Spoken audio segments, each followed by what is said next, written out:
కరుణ, దయామయుడు ప్రయోజనం. విష్ణువు అనంతమైన కరుణ మరియు దయను సూచించే రూపం. ఈ రూపం నిరాశ సమయాలలో రక్షణ మరియు మార్గదర్శకత్వం కోసం ఆరాధించబడుతుంది.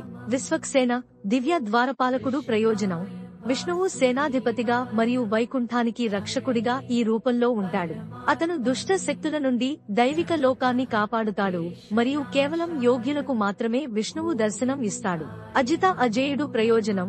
అజిత రూపంలో విష్ణువు అణచివేయబడని శక్తిని సూచిస్తాడు.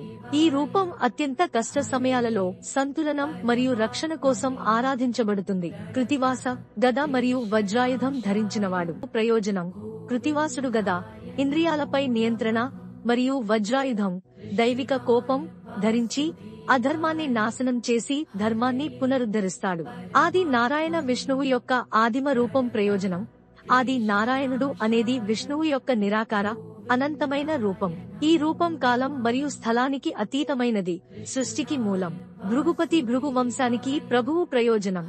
భృగుపతి ఋషి భృగు వంశానికి సంబంధించిన విష్ణువు యొక్క అవతారం.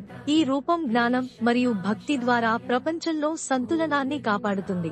సంకర్షణ, సర్వవ్యాప్త విష్ణువు ప్రయోజనం. సంకర్షణ సృష్టి మరియు విధ్వంస శక్తుల మధ్య సామరస్యాన్ని సూచిస్తాడు. ఈ రూపం జీవితాన్ని సమతుల్యంగా నిర్వహిస్తుంది. వారుణి, సురాదేవి ప్రయోజనం. కొన్ని గ్రంథాలలో వారుణి విష్ణువు యొక్క ఆనందదాయక రూపంగా పరిగణించబడుతుంది. ఈ రూపం ఉత్సవాలు మరియు భక్తి ద్వారా శుద్ధిని కలిగిస్తుంది. వైకుంఠ చతుర్మూర్తి, 4 ముఖాలు కలిగిన విష్ణువు ప్రయోజనం. ఈ రూపంలో విష్ణువు 4 ముఖాలను కలిగి ఉంటాడు. విష్ణువు ముందు నరసింహ, దక్షిణం వరాహ, ఉత్తరం మరియు కపిల వెనుక. ఇది విష్ణువు యొక్క సర్వవ్యాప్త అధికారాన్ని సూచిస్తుంది.